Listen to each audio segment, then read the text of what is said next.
Hello again, Joe Yudin here from Touring Israel, and today we're going to talk to an interesting person. He's a lieutenant colonel in the IDF, a former tank battalion commander who is an avid flyer of PPCs, and we'll talk a little bit about what those are. Hello, Segev Baram. How are you today? Hello, everyone. Thank you very much, Joe. How are you? You know, I'm good. We're coming to a close of this pandemic lockdown. Things are starting to open up. I was in the city today doing some shopping. Yeah, I got my mask here.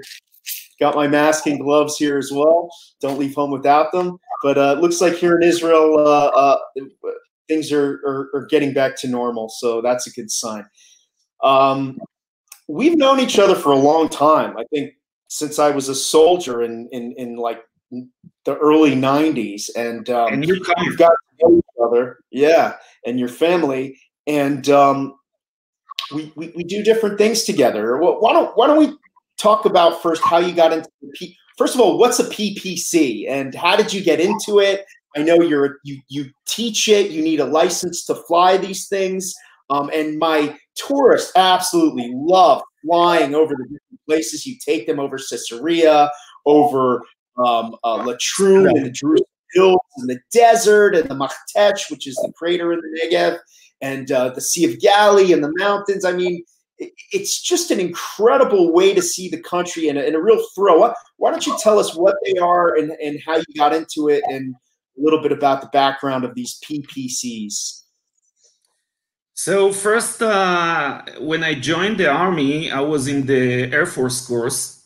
But short a while later, they let me know that even if I'm a good pilot, I can't be a pilot in the Israel Defense Force, maybe in the Ethiopian Force or something like that.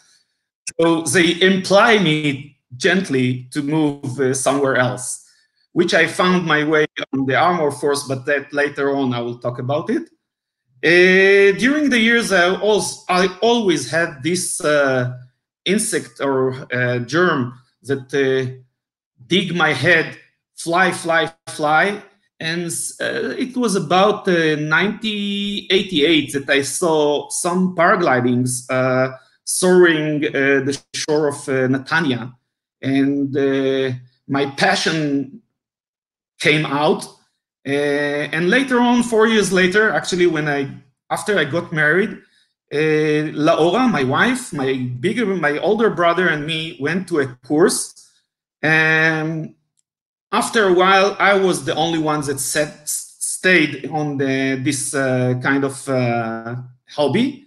And later on, in 2000 and something, I saw that there is motors paraglidings. So I started to incur those kind of subject. And I became a very addict paragliding and motor paragliding pilot. And later on, I even graduate as a flight instructor since 2008. And from then until now, the sky is the limit, literally.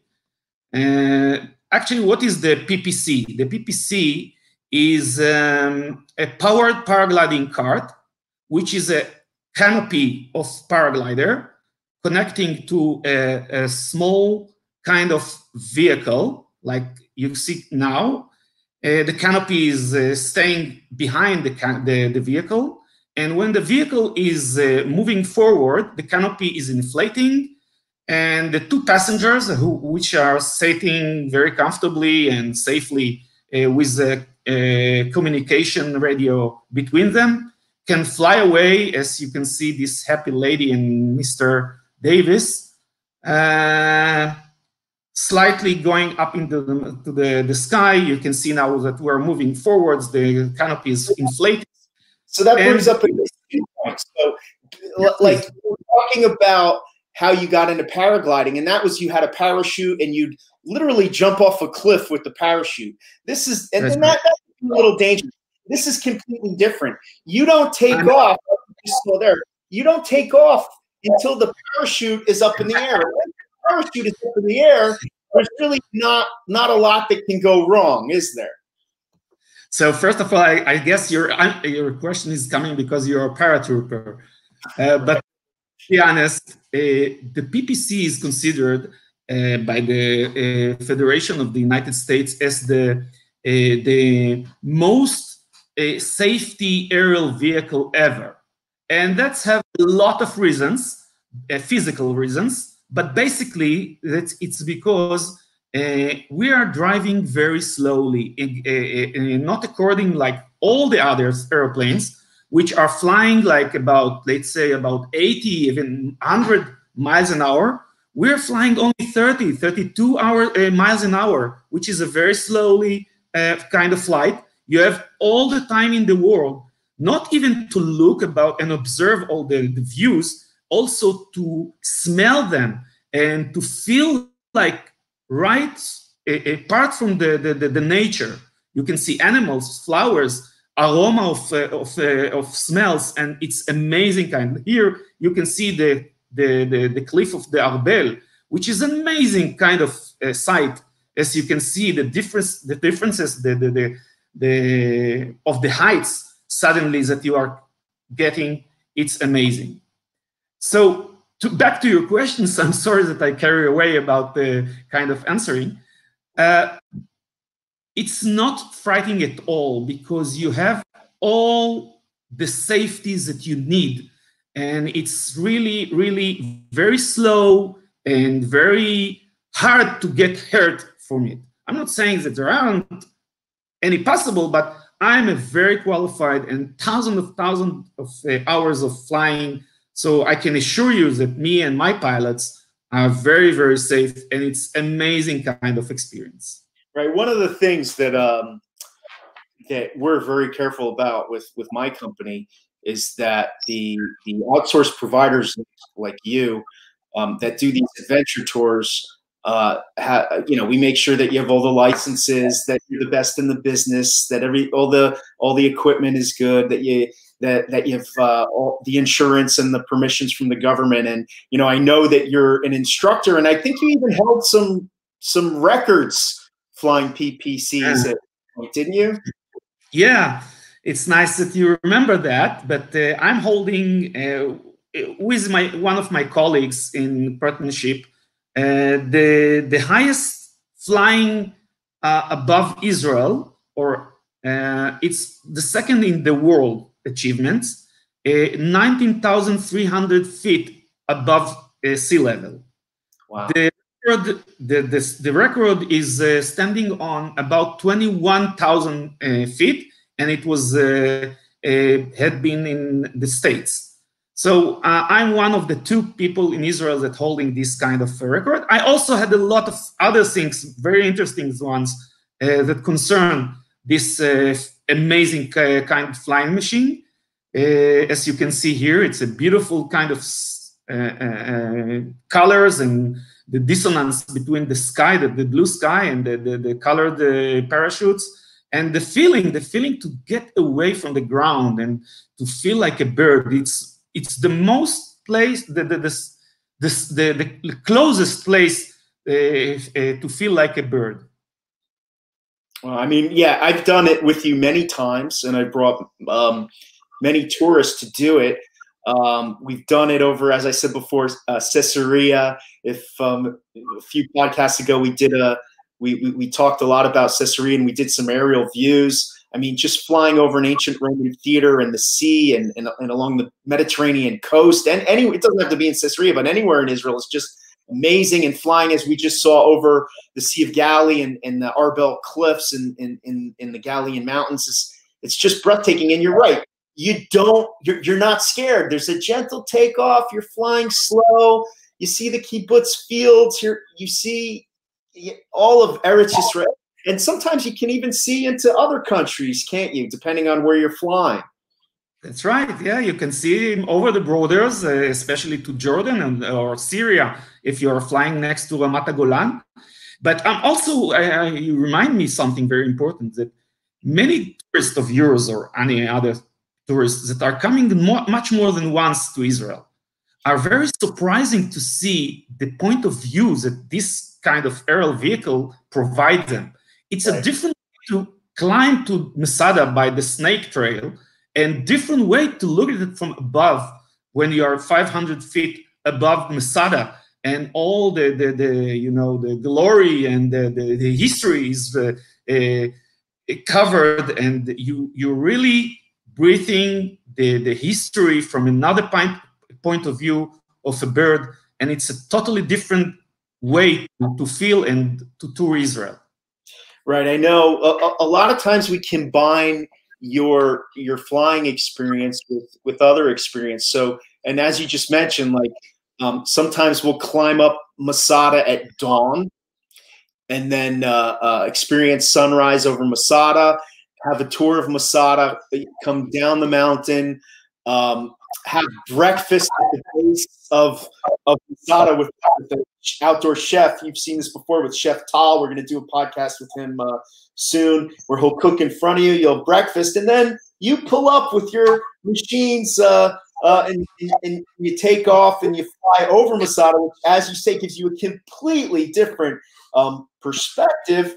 And then, you know, it's over to the Dead Sea for the spa, and then maybe at the end of the day, a hike through En-Gedi, and it really adds a lot to the tour and your perspective. Here, you're going to have a flight over Mount Tabor, which is just this beautiful round mountain. There it is. You can see it in the background in the lower Galilee.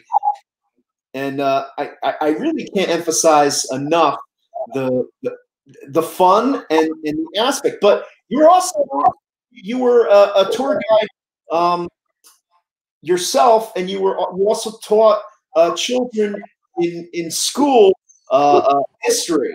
So not only are you seeing these incredible perspectives, but the people have headphones on, and you have a microphone, and you're guiding them as you're flying over these places, aren't you? Yeah, we are adding much more information from above, from the air, to the tourists that can learn much more and understand deeply if there is, for instance, the borders of Israel. You can talk and talk and talk about the borders of Israel, or how thin how narrow are the hips of Israel. But until you're taking off and you see Qalqilia and the Mediterranean, which is only 10 miles, and you see by your own eyes how thin and how narrow this border are, and what are the possibilities, and what are the what are the dangers or the risks that are concerned with having this so narrow hips or narrow borders of Israel. Only with this kind of aerial vehicle you can really understand well the meaning of the borders. Right, okay? the dangers that we have. I mean, yeah, I always tell people Israel's actually, since the peace process and Israel giving up land to the Palestinians, Israel is smaller than the state of New Jersey. But it's a lot longer than the state of New Jersey and a lot thinner than the state of New Jersey. At its thinnest point, it's only 10 miles wide. And when you take off, and immediately if you're in the air, you look to your right and you see the sea, and you look to the left and you see the mountains of the West Bank, looking over the coastal plain, looking over Netanya. It puts everything into perspective. It reminds me of the story that when Ariel Sharon was prime minister, and George W. Bush was president. George W. Bush came to Israel, and Ariel Sharon, George Bush was pressuring Ariel Sharon to try to make peace with the Syrians on the Golan Heights, and Ariel Sharon said, "Let's go for a ride." And they go out to the Knesset. They get in a helicopter. They take off. 5 minutes later, they're up on the Golan Heights, and Ariel Sharon says, "There's Syria." And he's like, "What? Already? George Bush, we're already near Syria?" It's like, "Yeah." And he's like, and George Bush turns to Ariel Sharon and he says, "My driveway at my ranch is longer than this ride from the Knesset to Golan Heights." And, it really does put things into perspective. So that brings me to the next thing that we do with you. I mean, Jono, let these clips continue as we talk. But the thing about that makes it so interesting with you and your other pilots, because sometimes we get 3, 4, even 5 of these things going at once if we have like a bar mitzvah group of 25 people, is that you were a tank commander, I think, in the first Lebanon War, and then you made your way up through the ranks and became a battalion commander in the reserves of the rank of lieutenant colonel. And Israel is a very interesting thing. Our standing army, our kids, okay, 18 to 21, 22-year-old girls and boys, basically, who are our standing army, they're supposed to absorb the first blow if there's ever an attack on Israel until the reserves, people like you and me up until recently, or called up and can get outfitted and out in the field in 3 days. And you know, being in the Army since the mid 80s and early 80s actually, and early 80s, and spending your time in the reserves up until recently. I mean, you've seen many different conflicts, many different wars, and military operations. But what's unique about I think you and me is that we're citizen soldiers. You know, like the militias were during the Revolutionary War. That's not our job. You know, I'm a tour guide. You were a teacher, and now you do a flight. And you know, our job is not being a soldier. We're citizen soldiers. So you, as a lieutenant colonel in the reserves, who've seen, you know, unfortunately lots of conflict, you're able to sit down with our people over breakfast or over coffee or over dinner and discuss what it's like for Israelis, most Israelis, who are called up into the reserve in a moment's notice and have to go off and fight a war. So why don't you tell us, you know, not go into your whole shtick, you know, a half an hour long, but in the next 5-10 minutes, you know, what do you talk about with our tourists over those meetings? So based on my own individual involvement during those 35 years and what you just described now, and also the experience of my kids, which were their footsteps were behind me, right behind me, even though that I didn't provide them or show them the way. Their role modeling, it's a role modeling. They follow my footsteps and fulfill actually what I call the edge of the spear of the productive Zionism in Israel. And what I do saying about that to be on the front line of education from one hand, and the front line on the security and safety of Israel from the other hand, as a lieutenant colonel in the army, in the reserve, is provide me during those years a lot of experience and a lot of dilemma stories that emphasize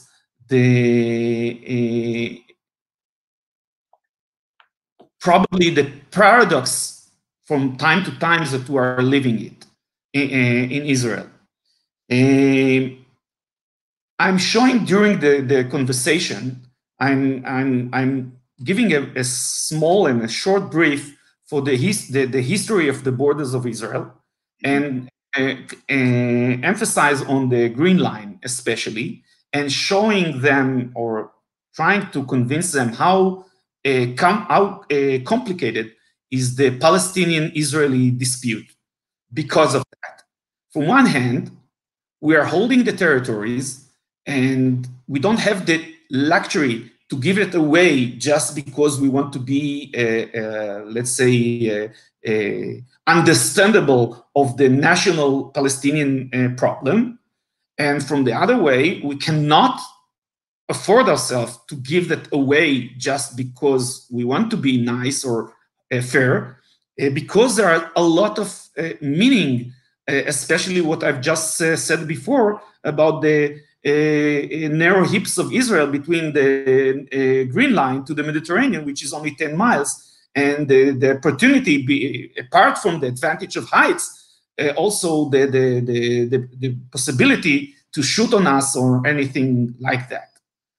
So during this conversation, I'm concentrate on few dilemma stories that emphasize the problems from the point that I see the problem, not the Palestinian-Israeli problem, but the Jewish democratic independent states problem.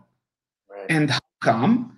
Because there is a controversial things to hold the territories from one hand or to give them to the Palestinian from the other hand. Each decision is not good and have consecution. That's right. Sorry. As a resulting from this conflict, and according to the dilemma stories that I'm sharing with the tourists, and even ask them, what is a dilemma story? Many people don't understand really what the meaning of dilemma story. They think that to choose between coffee or tea, it's a dilemma story. This is not a dilemma story. It's either right, either of them will make you not thirsty.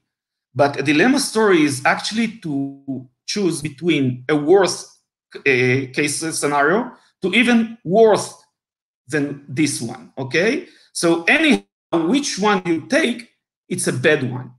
And this is the reality here in Israel from not giving or to give the Palestinian an independence state. Right. I mean, we can see it in our history, in our very recent history.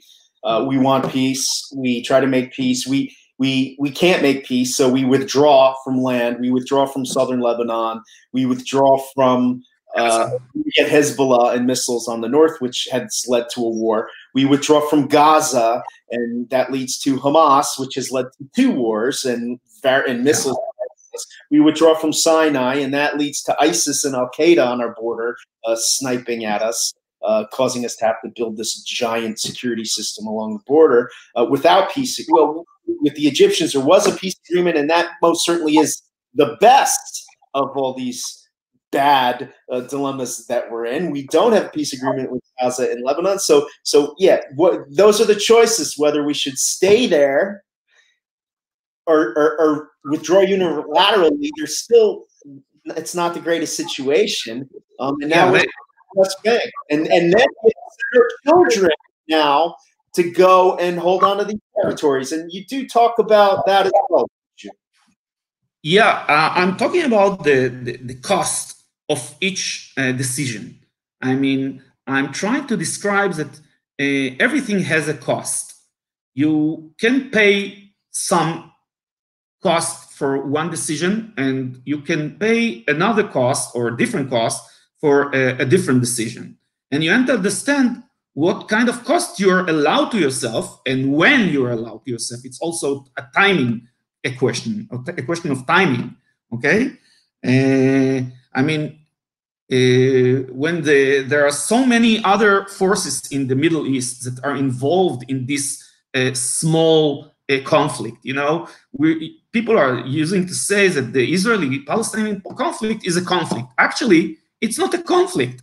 Right. If you're looking at the zoom out of, you're looking at all the Middle East, you can see that there are much more worse conflicts that are concerned the Israeli-Palestinian conflict in that way or another, but much more hallucinaries than this one, okay? So you must show the connections and explain the cost for each decision. I'm not here to convince anyone in what I thought or I think that should be. I'm allowing the tourist or your guest to understand and to be impressed or to be convinced or not. But I'm just sharing my experience through those 35 years. And I must imply now that I'm coming from the education field. So I'm always an optimistic guy. I'm always see the full cup of tea or milk or water or whatever. And I think there is a solution. I won't say what, because I want the people here to come and hear me well when they will come to Israel. But I'm not sure that I'm right, but still I think there is, as an historic teacher, I can say that the world at whole is advancing much more plural and democratic Western way of thought than it used to be years ago. So I'm implying here what I think is the resolution, and it's only depends on us what we're gonna do about it, and it's part of what I'm talking in the conversation in the meeting. I mean, one of the things that we like to do here is, it's easy to sit back in your ivory tower or wherever you're from, and that's not in the Middle East, and say, oh, Israel and the Palestinians or whoever should be doing X, Y, and Z. And once you're here and you see how narrow the land is, and you hear experiences from soldiers and civilians and people from all walks of life, and you see that we want peace, and we're actually trying to make peace all the time, but it's complicated. It certainly sends people on their way thinking back in all different directions, and making their own conclusions, whatever they may be. We most certainly don't try to jam any specific right wing or left wing or center way down anyone's throat. I like that our tourists experience people from all sides of the political spectrum and walks of life: military, non-military, Palestinian, Israeli, and so on and so forth. But anyway, Segev Baram, it's been a pleasure. I look forward to seeing you again in person and getting back into a PPC and flying over some very cool places with you in the near future. Please say family. Thank you very much. It was fun to talk to you and to share with you a few of the things. And hopefully, after this coronavirus epidemic, everyone will come much more than they will plan before. I hope so too. And a shout out to Jonathan Rose pulling strings behind the scenes, our Wendy Perrin trusted travel expert for 2020. People, please subscribe to our podcast on YouTube. Click on the bottom right-hand button. You'll see it there on the bottom right, just under Segev. And we will be back soon. Take care. Stay healthy.